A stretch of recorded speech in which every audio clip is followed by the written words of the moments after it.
86 में मैंने एक ग्रेजुएट ट्रेनिंग ऑफिसर प्रोग्राम शुरू किया। बड़ी आलोचना हुई। आर्थिक दिक्कतें थी हम लोगों के सामने। उस स्थिति में एक नई कॉन्सेप्ट को लेके आना। ग्रेजुएट ट्रेनिंग ऑफिसर का जो कॉन्सेप्ट आया था उसमें चेयरमैन सर का बहुत बड़ा एक थॉट छिपा हुआ था। Why not the young people should be inducted who is having strong physique and solid mind?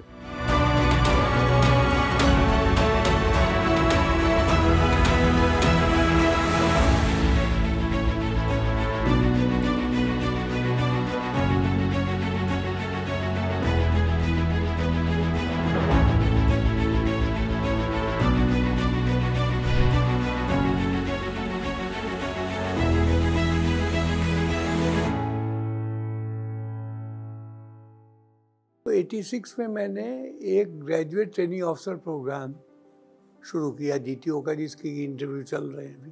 बड़ी आलोचना हुई कि अब ये इसका दिमाग खराब हो गया पूरी तरह से। So many directors who have criticized the career because they thought that GTOs are non-workable because the time was for ex-army personnel or police personnel whom are running the private security company. That's why when chairman started this plan, there are so many directors who have criticized the chairman that this is a wastage of money and time. पहले तो ये guard की training इसने शुरू की, अब ये कह रहा है कि हम ऑफिसर की भी ट्रेनिंग करेंगे, क्योंकि हमारा काम प्रिवेंटिव है।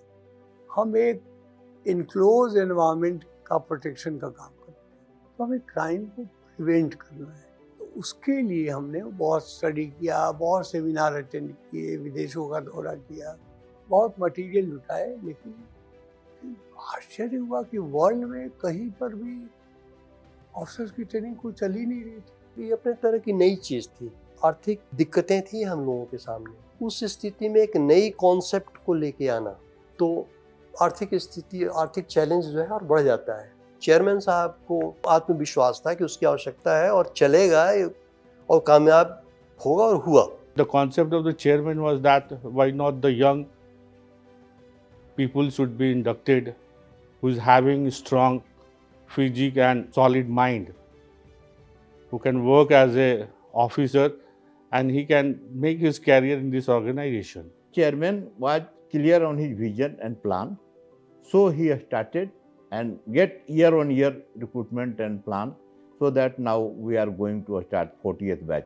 ट्रेनिंग तो हमारा एसआईएस का बहुत बड़ा स्ट्रेंथ बन गया, जिसकी वजह से एसआईएस के विस्तार में मदद।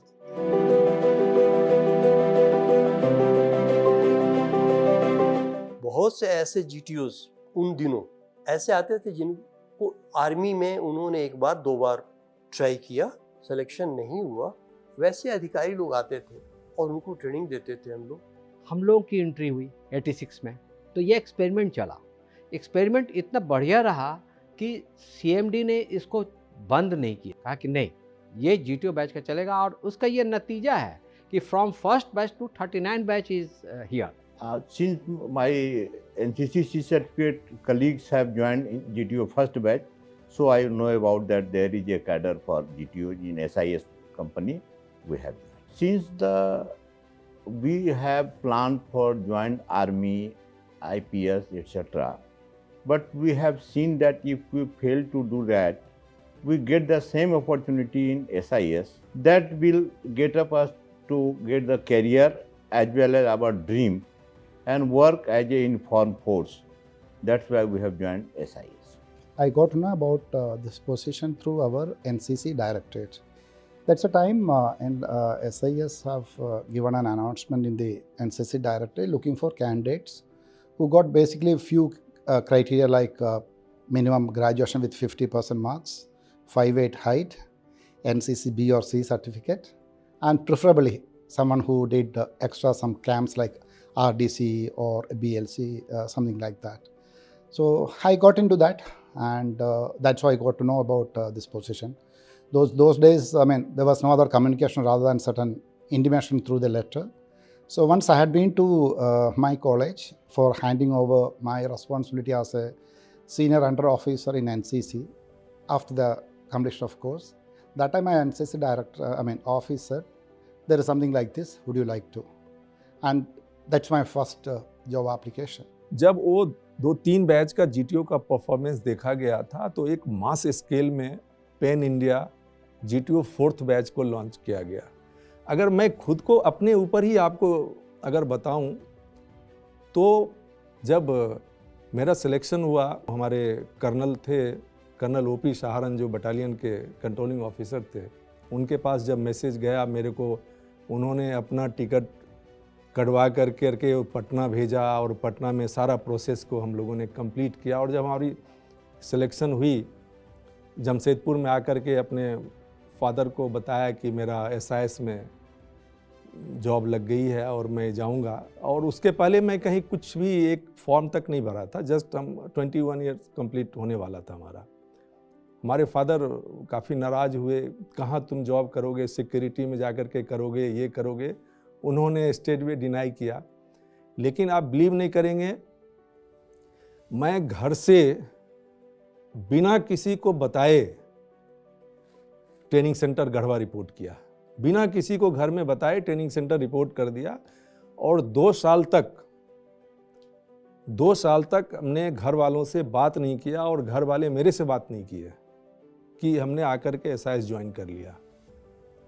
जब 2 साल के बाद हमारी अच्छी जगह पर पोस्टिंग शुरू हुई, घर वाले को बुलाया, दिखाया, तो उन्होंने बोला कि नहीं, मेरे को लग रहा है कि तुम सही जगह पर ज्वाइन किया है।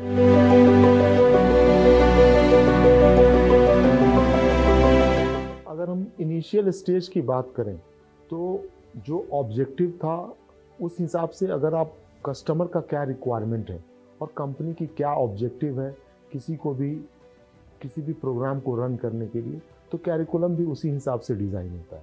तो अगर आप अर्ली डेज़ की बात करें, अर्ली ईयर्स की बात करें, तो पहला उस समय ऑब्जेक्टिव ये था कि शायद हम उतने एक्स सर्विसमैन, सिक्योरिटी अफसर ना दे पाएँ जितनी की मार्केट को रिक्वायरमेंट है।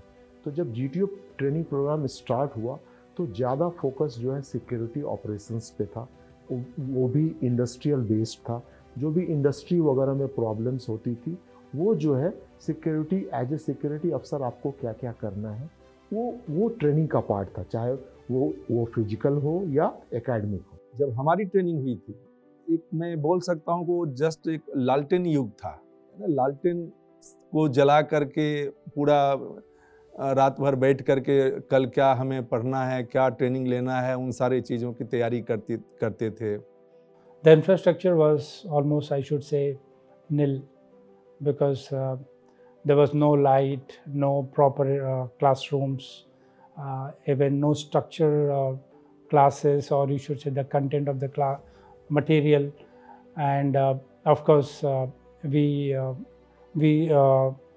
used to study in Laltins, and there was no bed, proper bed. We used to sleep on floors. And of course there was no even washrooms and all. We used to go in, take bath in, if you have seen Gadwa, there is a river Koil. We used to go and take bath in the river Koil, and then we used to get ready. Means it was everything for us. It's just like an adventure. Training centre जैसा सभी जगह होता है वैसा ही training centre वो भी है, but it is in a very picturesque area, like one side river is flowing, one side mountain is there, and the inside also like very, a different environment. The way basically uniformed people maintain that environment was from day one itself. I love that one. The training was very rigorous, and the training was for 6 months physical training, very tough, coming from a civil society. And all of a sudden start your day in the early morning, 4 o'clock up to 9 o'clock in the evening. And there are a lot of hard work involved, and during the daytime theoretical classes, and a civil guy, not very easy to adjust this kind of atmosphere. But fortunately the team who was there encouraging each other, and we accomplished each other for the 6 months and completed our training. But yes, the training was very tough. I found that training was really very good. Overall grooming was there. Not only that, we have been taught about the business, finance, but personal growth was also there. We have been taught martial art also. We have done the mountaineering also. and we found that GTO batch is quite good for any graduate who is aspiring for the good company itself. हमारी training वहाँ पे 6 महीने की थी, तो chairman sir जाते थे वहाँ पे स्टे करते थे, और हम लोग का क्लासरूम चूँकि सर्दियों का मौसम था तो बाहर धूप में लगता था, और चेयरमैन सर हमें एक एक चीज़ों के बारे में पढ़ाते थे रिगार्डिंग द सिक्योरिटी इंडस्ट्री। हर एक ड्यूटी पोस्ट पे कैसे काम होता है, हर सेगमेंट में कैसे काम होता है इंडस्ट्री वाइज, और क्या करना चाहिए क्या नहीं करना चाहिए लाइफ में आगे बढ़ने के लिए और प्रोफेशन में आगे बढ़ने के लिए। तो वो सारी चीज़ें चेयरमैन सर का एक हम लोग के लिए कंट्रीब्यूशन है।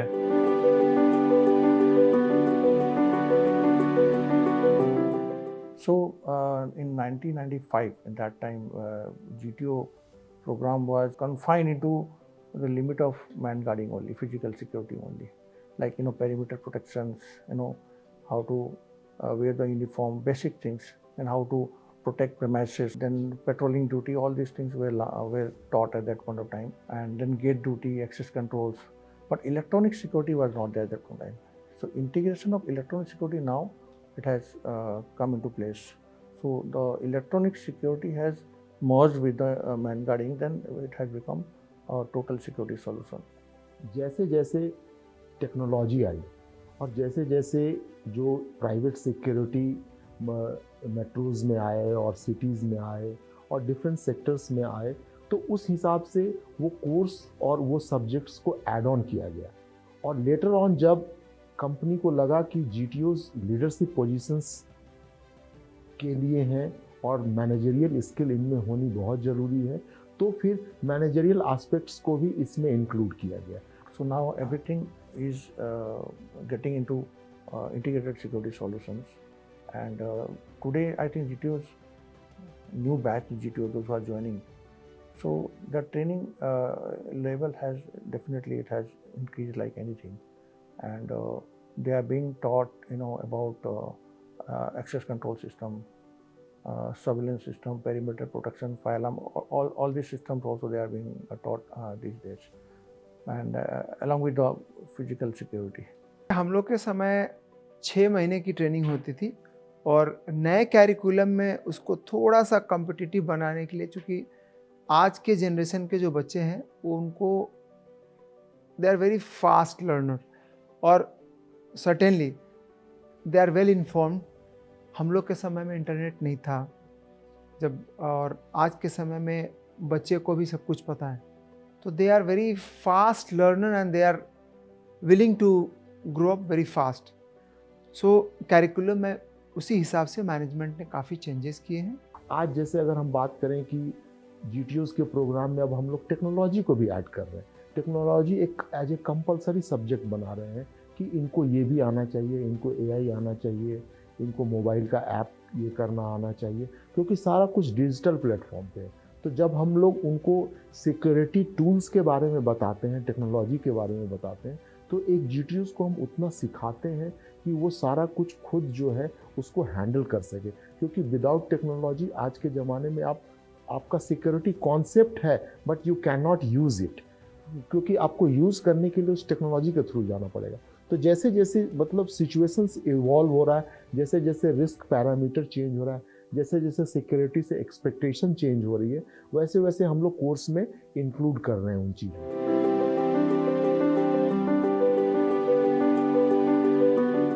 GTO ट्रेनिंग, जैसे GTO पूरे SIS का बैकबोन है, तो आप सहज ही अंदाज़ा लगा सकते हैं कि उसकी ट्रेनिंग जो है कंपनी के लिए कितनी इम्पॉर्टेंट होगी, और उसी हिसाब से इस ट्रेनिंग को उस एक्सटेंसिव बनाया गया है इस पूरे GTO ट्रेनिंग प्रोग्राम को। पूरे GTO ट्रेनिंग प्रोग्राम की बात करें तो ये पूरे 2 साल का प्रोजेक्ट होता है एक बैच के लिए, जिसमें 3 मंथ्स बेसिक ट्रेनिंग हम ट्रेनिंग सेंटर में करते हैं।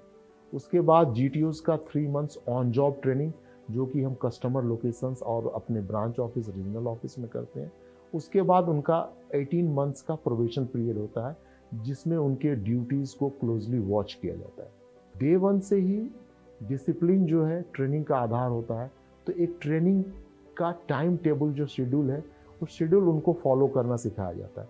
ये शेड्यूल मॉर्निंग 5 o'clock से लेकर के रात के 10 बजे तक का फिक्स होता है।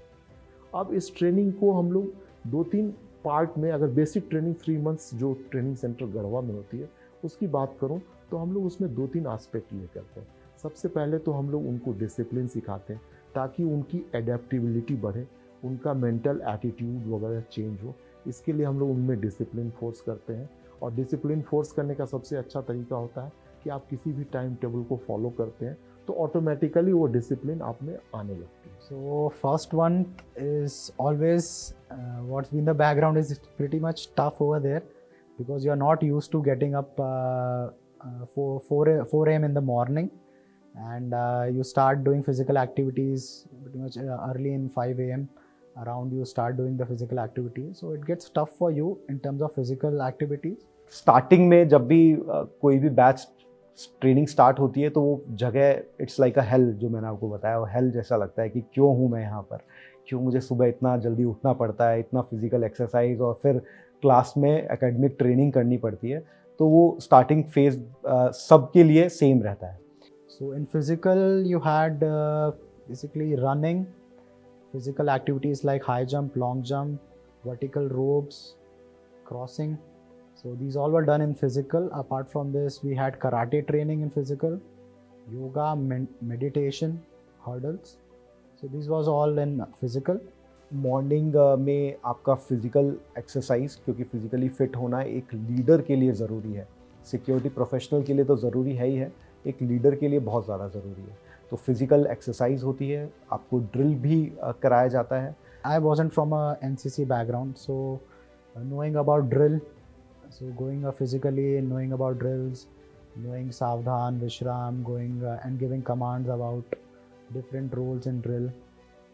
So you improvise on that, how well you can do, and we had competitions with NCC candidates, and our drill instructor had put us in a challenging position where he told that you have to match these guys and even get out past them. So at the end of the training we were able to do that. Academic में दो चीज़ें हैं। जैसे GTOs को, हम लोगों को जो GTO को डेवलप करते हैं उसके पीछे उनसे जो ऑब्जेक्टिव है कंपनी का कि they will handle the security operation as well as they will handle the security business. वो उनको सिक्योरिटी ऑपरेशंस भी हैंडल करने हैं कस्टमर लोकेशंस पे, और आगे चल के उनको सिक्योरिटी बिजनेस हैंडल करने हैं और लीडरशिप पोजीशन संभालने हैं। तो एकेडमिक में इन सभी चीज़ों को इंक्लूड किया जाता है। In academic, we had jotted down it to learning firstly about the basics of security with knowing the background about our company. So we had initially got the basic knowledge about security. Then slowly they shifted on to different sectors of security, like knowing about the education, how the security is done in education sector, healthcare sector, industrial sectors. वहाँ manufacturing sector है, even your IT sector है, और आपका hospitality है, तो you have to change your mode according to the site. Academic में जब initial stage में सबसे पहले हम लोग उनको ऑर्गेनाइजेशन के बारे में बताते हैं, ऑर्गेनाइजेशन के कोर वैल्यूज़ के बारे में बताते हैं, ऑर्गेनाइजेशन के कल्चर के बारे में बताते हैं, इस सिक्योरिटी इंडस्ट्री के लिए क्या क्या कंप्लायंस एंड रेगुलेटरीज़ हैं वो बताते हैं, क्या हमारी HR पॉलिसीज़ हैं, ताकि उनको एक जनरल अवेयरनेस हो। We were given training about the fire, how you respond in the fire, knowing about different types of fires, how you need to use the extinguishers. So we were going through a complete mock drills about it. First aid क्या है, different type of duties क्या क्या हैं, main gate duty, patrolling duty, searching frisking, control room duty, different type of duties. इसी से जुड़ा हुआ फिर हम लोग उनको रिस्क एनालिसिस कर बताते हैं कि रिस्क को आपको कैसे एनालाइज करना है, फिर आप डिजास्टर को कैसे मैनेज करेंगे। तो अलग अलग सेक्टर्स के लिए, और इसके लिए पूरे कोर्स के दौरान, पूरे 3 महीने के दौरान more than 30 faculties from all over India, internal as well as external, ये सारे एक्सपर्ट्स आते हैं वहाँ पे, और उनके साथ 2 दिन 3 दिन रह करके उनका जिस सब्जेक्ट में एक्सपर्टीज़ है वो उनको बताते हैं। इसमें इनको पढ़ाने के लिए बेसिकली जो हमारे पुराने ब्रांच हेड्स हैं, VP हैं, EDs हैं, they are well qualified in their fields. वो हमें इस करिकुलम के बारे में पढ़ाते हैं कि क्या आपको नॉलेज है, different types of security sectors के बारे में हमको बताते हैं कि इन सिक्योरिटी सेक्टर्स में किस तरीके से काम करा जाता है। फिर हम लोग काम करते हैं उनके उसी एकेडमिक के दौरान उनके मैनेजरियल स्किल और उनके सॉफ्ट स्किल को डेवलप करने का। We also got to know about the leadership and the management part, where you were given different topics like team management, then how the team leader has to respond to different situations. हम उनको communication skill, presentation skills, उसके बाद जो है उनका leadership skill, उनकी problem solving skills, उनका attitude का ये कैसे मैनेजमेंट करते हैं, कैसे को मतलब जो है बिजनेस को ये हैंडल करते हैं, ये सारे एस्पेक्ट्स को कैसे अपनी पर्सनैलिटी को डेवलप करें, हाउ यू बिहेव, इन सब पे उनका लेक्चर होता है जिसमें मैनेजमेंट एक्सपर्ट्स अलग अलग MBA इंस्टीट्यूट से भी हम लोग जो है बुलाते हैं, या जो इस फील्ड के एक्सपर्ट्स लोग हैं उनको भी हम लोग एज ए फैकल्टी वहाँ पे इनवाइट करते हैं। About the personality development if you talk, शाम को हमारा PDP क्लासेस होती थी जिसमें डेली बेसिस पे हमने दिन भर में जो पढ़ा है उसको we have to provide this lecture in our classroom, so that was a daily routine. फिर एक सेक्शन आता है कि जो इंटरनल हमारा बिजनेस प्रोसेसेस क्या है, जिसमें कि हम उनको फाइनेंस के बारे में बताते हैं, अपने सेल्स के बारे में बताते हैं, और पूरा जो है कैसे एक ब्रांच मैनेज होता है, कैसे एक पूरा ब्रांच का बिजनेस मैनेज होता है। The company gives us a background about their working, where you learn about different latest digital platforms what companies has created for their management, like IOPS, which is used for intelligent operations. So where the operational part is automated, and so this part you learn in the branch. And then we have ARC, that is automated recruitment chaos, where the company is looking for recruiting right people using mechanized system, and this doesn't involve any human intervention. So you have all standardized process, and similarly there is something as a sales max for the sales team, and we have an interesting M-Trainer program, which is another digital platform for training. This formalizes training all over India, and the training is done through vans. It's done through modes of mobile and tablet.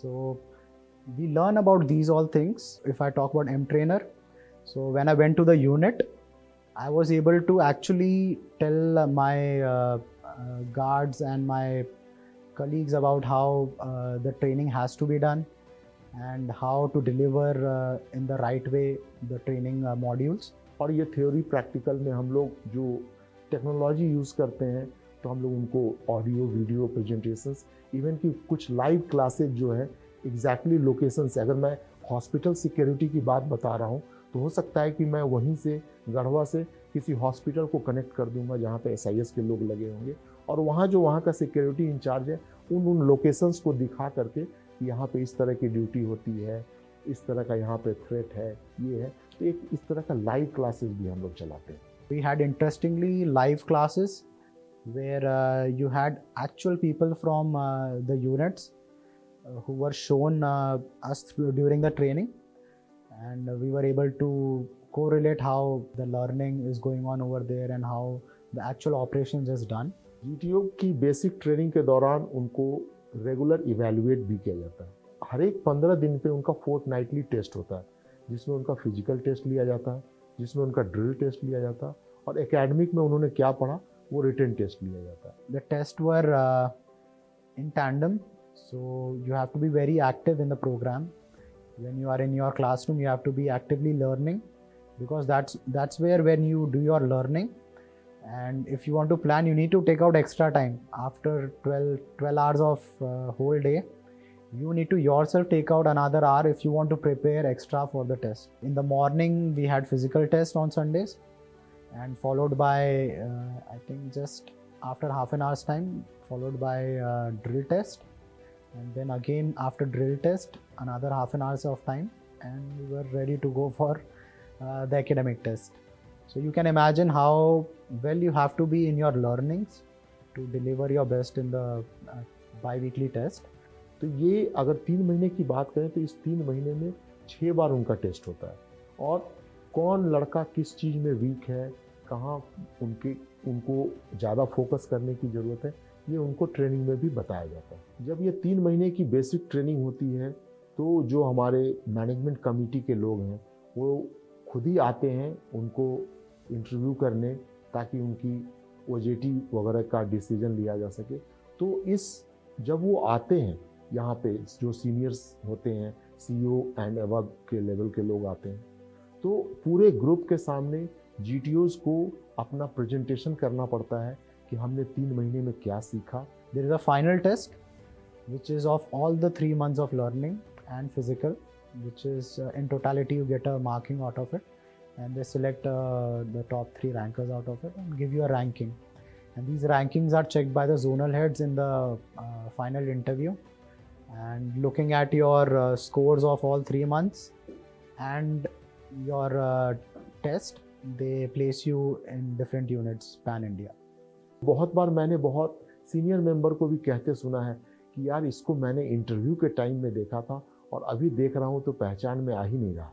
तो this transformation is just after 3 months। Training लेने के बाद में ground पे OJT के लिए जब GTOs जाते हैं तो हर एक GTO को हम एक मेंटर देते हैं, और वो मेंटर एग्जीक्यूटिव डायरेक्टर भी होते हैं और सीनियर बैच के प्रेसिडेंट, वाइस प्रेसिडेंट, जो रीजनल हेड है वो GTOs वो भी उनके मेंटर रहते हैं। ऑन जॉब ट्रेनिंग की जब आप बात करते हैं, जब आपके साइट्स में प्रॉब्लम आती है, बेसिकली रिस्पॉन्सिबिलिटीज़ आपके ऊपर रखी जाती है।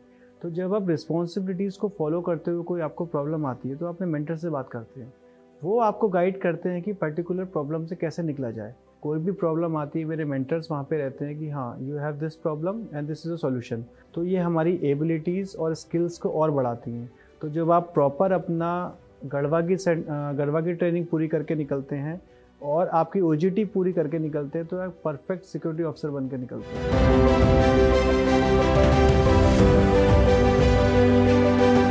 तो GTO बनने के लिए जो बेसिक एलिजिबिलिटी है, वो एलिजिबिलिटी है कि आपको सबसे पहले ग्रेजुएट होना ज़रूरी है।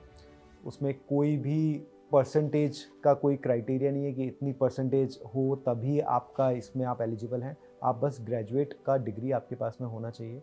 GTO is for everyone. The condition is he has some basic qualities जो हम डेवलप नहीं कर सकते, उसके बाद तो सारा कुछ जो है वो प्रोग्राम कर लेता है। तो यू शुड बी कॉन्फिडेंट, आपके अंदर जो है वो लीडरशिप स्किल होनी चाहिए, प्रॉब्लम सॉल्विंग एटीट्यूड होना चाहिए, लीड फ्रॉम फ्रंट एटीट्यूड होना चाहिए। पहले मैं आपको बताता हूँ कि सिलेक्शन प्रोसेस हमारे यहाँ GTOs का कितना एक्सटेंसिव होता है। मैं अगर इसी एक बैच GTO कैडर का अगर पूरा प्रोसेस बताऊं, हम लोग जब ऐड दिए और हिंदुस्तान के लगभग सारे newspapers, news channels, Facebook campaigning, YouTube campaigning, हर तरीके से वो मीडिया का यूज करते हुए हम लोगों ने स्टार्ट किया उसको, और इसकी शुरुआत ये जनवरी महीने से ही स्टार्ट होता है। जनवरी महीने से लेकर के अक्टूबर मंथ तक वो पूरा ऐड निकलते रहता है। I got to know about this program through Times of India, where I saw this advertisement of GTO training program, and so initially I thought a security company is putting up such a program. So just out of fascination, I tried to do a research work about this, and then I found out that it's a very lucrative program, where as a graduate you tend to go into leadership roles. The first thing was that you had to go through phases of test and examinations. So in the first phase you have a written examination. So it's done in 2 modes. So one is online and one is offline. So either you can go offline to a training center and give the examination, or else you can go online. I chose the online mode. और ये written test हम लोग more than 100 centers in all over India organize करते हैं। When I applied for this, they called me and they said that you have your exam in the branch itself, and I moved to the branch. I've given my exam. They asked me different questions in the question paper about the mental aptitude, reasoning, and general knowledge questions. जैसे ही ये first phase, जो first selection procedure है, ये आप clear करते हैं, आपके पास में सेकंड फेज़ का कॉल लेटर आ जाता है। सेकंड फेज़ का कॉल लेटर जो है हमारा 2 days का इंटरव्यू प्रोसेस रहता है। जिसको हम लोग पर्सनालिटी टेस्ट भी बोलते हैं, ये आपके नियरेस्ट ट्रेनिंग सेंटर के अंदर ये ऑर्गेनाइज़ किया जाता है, जिसमें हर कैंडिडेट का आने जाने का किराए से लेकर के उनको खाने पीने का, रुकने का सारा जो अरेंजमेंट है वो कंपनी करती है। सेकेंड फेज टेस्ट में उनका फिजिकल टेस्ट होता है, उनकी पर्सनालिटी टेस्ट होती है, which includes the public speaking, group discussions, running and all that। और ये जो सेकेंड फेज बोर्ड बनता है उसको always brigadier and above head करते हैं, including our regional head vice president. तो ये डिफरेंट आप मान के चलो कि अगर 30,000 प्लस एम्प्लॉय ने रिटन एग्ज़ाम दिया है तो ऑलमोस्ट जो है 4,000 5,000 के आसपास क्वालिफाई करते हैं रिटन एग्ज़ाम में। और ये 4,000 5,000 अलग अलग ट्रेनिंग सेंटर्स में रिपोर्ट करते हैं सेकेंड फेज टेस्ट के लिए। सेकेंड राउंड मैं नजफ़ का ट्रेनिंग सेंटर में, जो दिल्ली का ट्रेनिंग सेंटर है, उसमें आया। तो basically they test you a lot there, not just in terms of giving the test as in actual. तो जैसे मैं वहाँ पहुँचा था तो रात को मैं करीबन, हमें 2 टाइमिंग्स दे रखा था, या तो आप एक दिन पहले आ जाइए रात को सेंटर में एंड नेक्स्ट डे मॉर्निंग आप टेस्ट दे दीजिए, या तो आप अर्ली मॉर्निंग आ जाइए टेस्ट के लिए। So I chose the first one because I was nearby to Delhi. तो मैं करीबन रात के 10 बजे पहुंचा होऊंगा।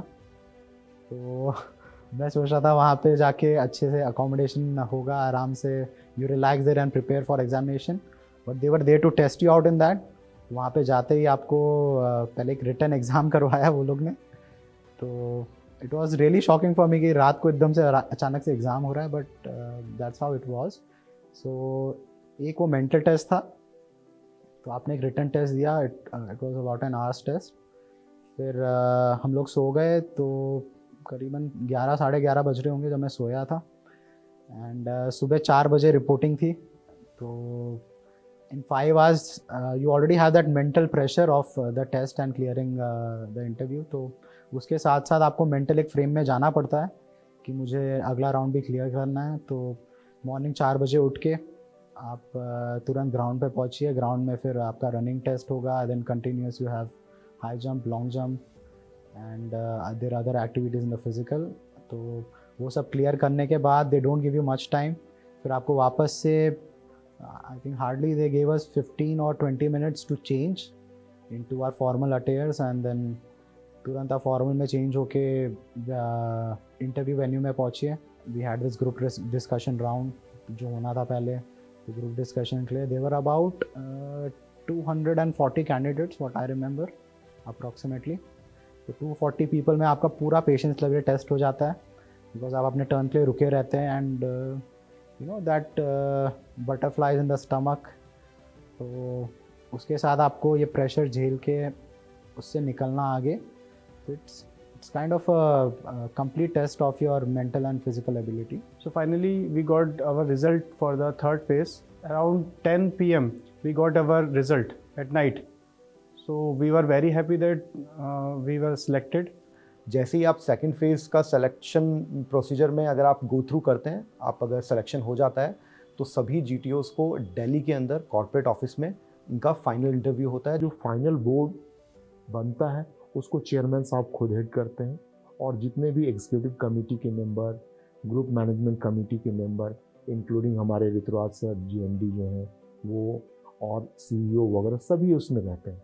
तो अगर 30,000 प्लस कैंडिडेट अगर इनरोल कर रहे हैं अपने आप को, और लगभग 4 से 5,000 रिटन क्वालिफाई कर रहे हैं, तो सेकेंड फेज जो क्वालिफाई कर रहे हैं वो 300 प्लस कैंडिडेट्स होते हैं जो यहाँ पे फाइनल इंटरव्यू के लिए आते हैं। For the final interview it all depends on what you have gained your experience through and how well you show your presence of mind and your general awareness about things. So it's nothing rocket science what they look for. It's just basic things, but they look after your confidence, your commitment, and what as individuals you visualize for your career too. So you can imagine the strictness of this selection process कि out of 30,000 finally selected is only 70. But yes इसमें number is not a matter.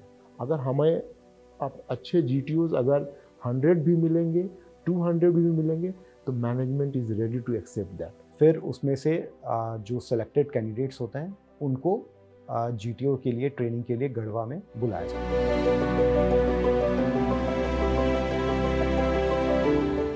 Chairman साहब का एक चीज़ day one से था, उनके लिए training एक इन्वेस्टमेंट था। तो उन्होंने कभी भी ट्रेनिंग सेंटर में इन्वेस्ट करने में कभी भी वो हिचकिचाए नहीं।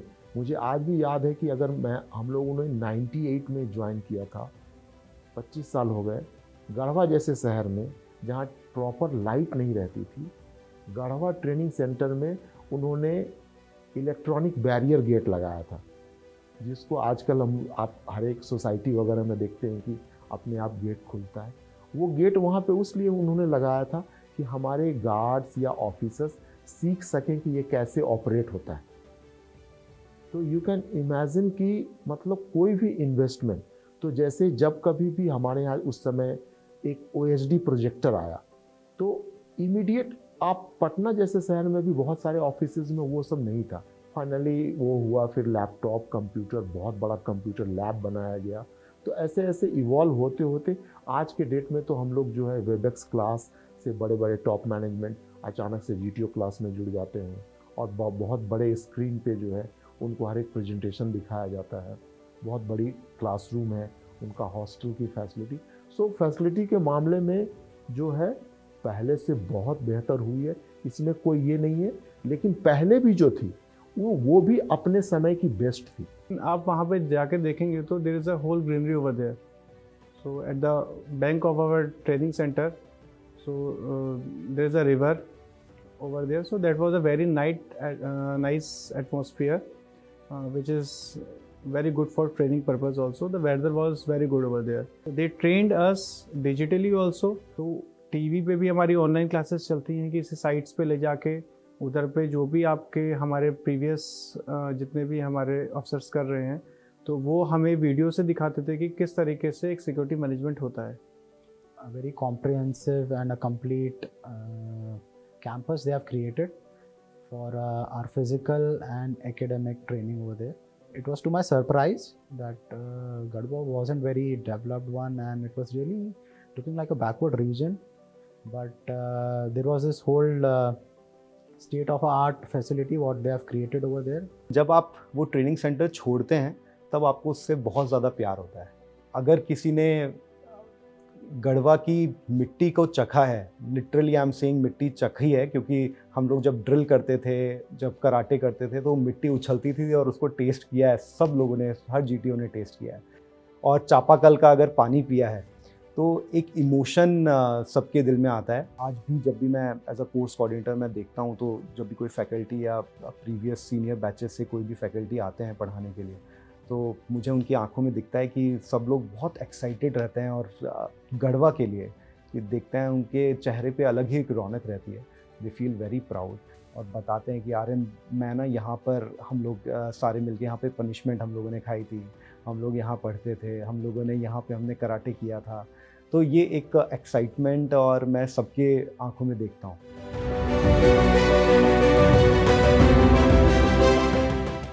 उस 3 महीने में बहुत कुछ मुझे सीखने को मिला। सबसे पहले आपको अपने बारे में सीखने को मिलता है कि आप क्या, आपकी लिमिट है, आप कहाँ तक काम कर सकते हैं, और वो लिमिट बढ़ती ही है।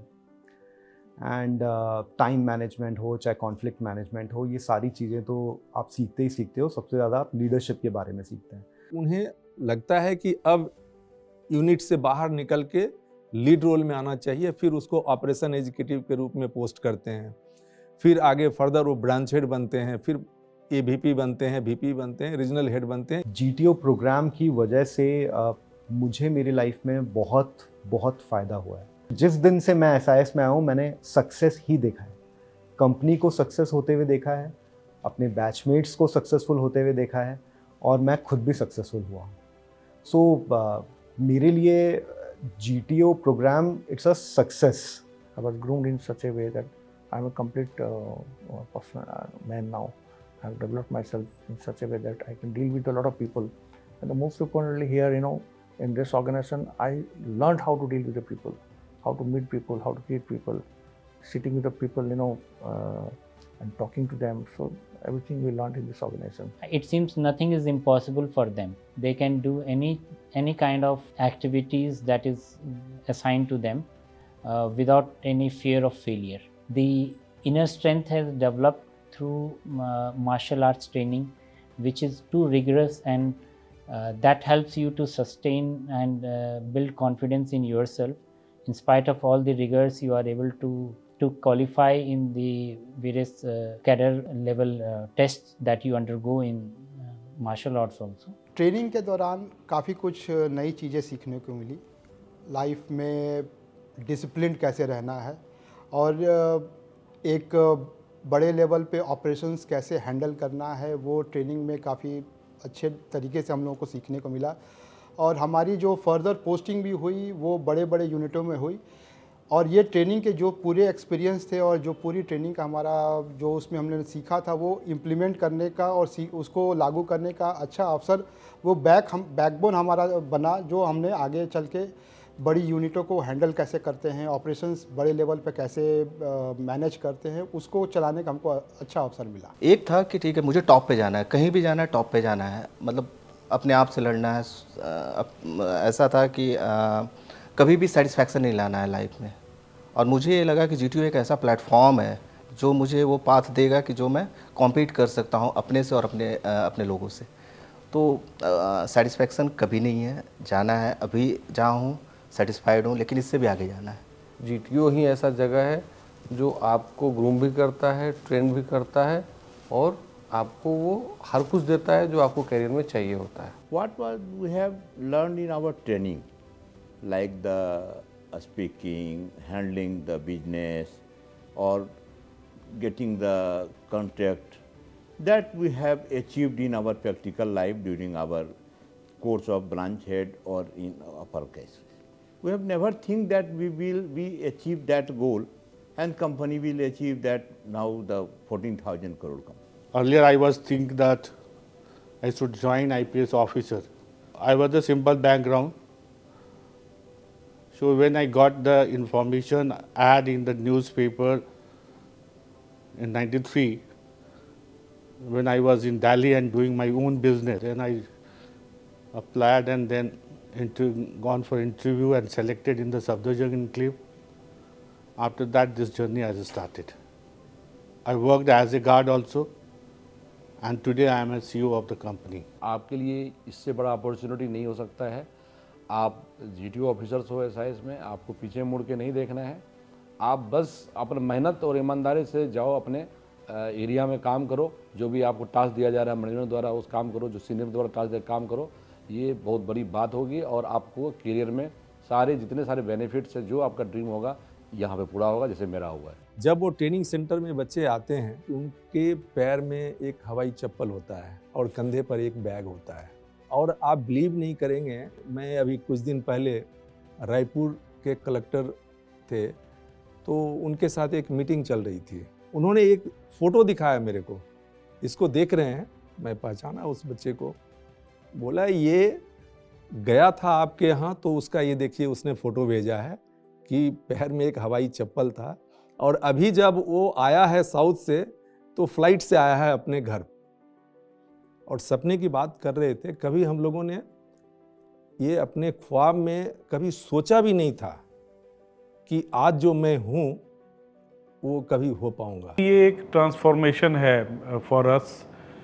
जैसे हम लोगों ने इस कंपनी को ज्वाइन किया था तो उस टाइम में असिस्टेंट सिक्योरिटी ऑफिसर के तौर पे हमने ज्वाइन किया था। आज जो हमारी जवाबदारी है वो एक बिज़नेस मैनेजर की है, और मैं दिल्ली का P&L हेड हूँ, और मैं हैंडल करता हूँ बिज़नेस जो करीबन 350 करोड़ से ज़्यादा है पर एनम के बेसिस पे। तो ये एक ट्रांसफॉर्मेशन था from a simple graduate to now a business manager.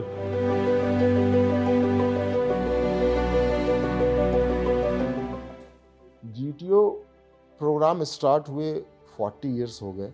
जैसे जैसे कंपनी ग्रो कर रही है वैसे वैसे GTO ग्रो कर रहा है, और एक जब फैमिली में एक छोटे बच्चे को जब ग्रो किया जाता है तो आगे चल के फ्लैग लेकर के वही चलने लगता है फैमिली का। तो चेयरमैन साहब ने जीटीओ को अपने बच्चों की तरह ग्रो किया है। अब वही बच्चे जो हैं कंपनी का फ्लैग लेकर के इंडिया में ही नहीं, इंडिया, ऑस्ट्रेलिया, न्यूजीलैंड सब जगह आगे बढ़ के उसको फहरा रहे हैं। आज के दिन में अगर आप देखेंगे तो 90% बिजनेस को जीटीओ कैडर के लीडर्स संभाल रहे हैं, चाहे जोनल हेड के रूप में हो, प्रेसिडेंट के पोस्ट पर हो, मोस्टली ब्रांच हेड के पोस्ट पर हो, ऑपरेशंस में हो, वो सारे हमारे अपने जीटीओ ओन कैडर के लोग आज के दिन में लीड कर रहे हैं। एसआईएस में जीटीओ बैकबोन है एसआईएस के। अब जिस पोजीशन में भी लेंगे, रीजनल हेड होगा, ब्रांच होगा, इस लेवल पर सारे जीटीओ लोग लीड कर रहे हैं। और जीटीओ को कंपनी ने जिस ट्रेनिंग के साथ शार्पनेस आई है लोगों में, वो एक बेमिसाल है सर। मैं नहीं समझता हूँ कि देश में और भी कोई ऐसी ऑर्गेनाइजेशन है। देखिए, जीटीओ प्रोग्राम जो है ना, मतलब एक जीटीओज के लिए भी आवश्यक है और कंपनी के लिए भी आवश्यक है। यहाँ पे एसआईएस में क्या है ना कि आप किसी भी लेवल पे, चाहे वो जीएमडी सर हो, चाहे सीएमडी सर हो, चाहे बिने सर हो, मतलब बिने सर से हम कहा जाए कि हर वीक बात करके उनसे एक्सपीरियंस हम मतलब गेन करते थे और उसको ग्राउंड पे हम लोग deliver. When I joined this company, turnover of this company was around 97 crores. From 97 crores we reached to 12,000 plus crores. तो बिजनेस जैसे बढ़ रही है, बिजनेस को मैनेज करने के लिए हमें बिजनेस मैनेजर्स चाहिए होंगे। तो ये जीटीओ जैसे है, अगर आप देखेंगे कि mostly regional heads, mostly branch heads, in fact आज के डेट में सीईओज जो हैं हमारे जीटीओज ही हैं। तो रिक्वायरमेंट रहेगी जीटीओ की और इनकी भूमिका बनी रहेगी कंपनी में जैसे जैसे कंपनी ग्रो करेगी। GTO is a core of SIS. You can say the backbone of SIS. Today, all the regional heads who are there in the country mostly almost completed 20 years in SIS, and they accompany to the executive director who is a brigadier or more than equivalent. That is the structure, and you can understand what is the value of a GTO in SIS. जब भी हम आने वाले कल की बात करते हैं ना, तो जो आप आज कर रहे हैं ना, वही आपका आने वाला कल होता है। और आज जब आपकी जड़ें इतनी मजबूत है, इतना बढ़िया कैरिकुलम है जीटीओ का, तो निश्चित रूप से कल बढ़िया और बढ़िया और बढ़िया होने से कोई रोक ही नहीं सकता। एसआईएस के डीएनए में जीटीओ है और जीटीओ के डीएनए में एसआईएस है। अगर मैं बात करूं कि who is mister SIS, then GTO is the mister SIS. मतलब एसआईएस की जो थिंकिंग है, एसआईएस मैनेजमेंट की जो थिंकिंग है, चेयरमैन साहब का जो विजन है, अगर मैं उसको एक मूर्ति के रूप में बनाऊं तो कहीं ना कहीं एक जीटीओ का शेप है।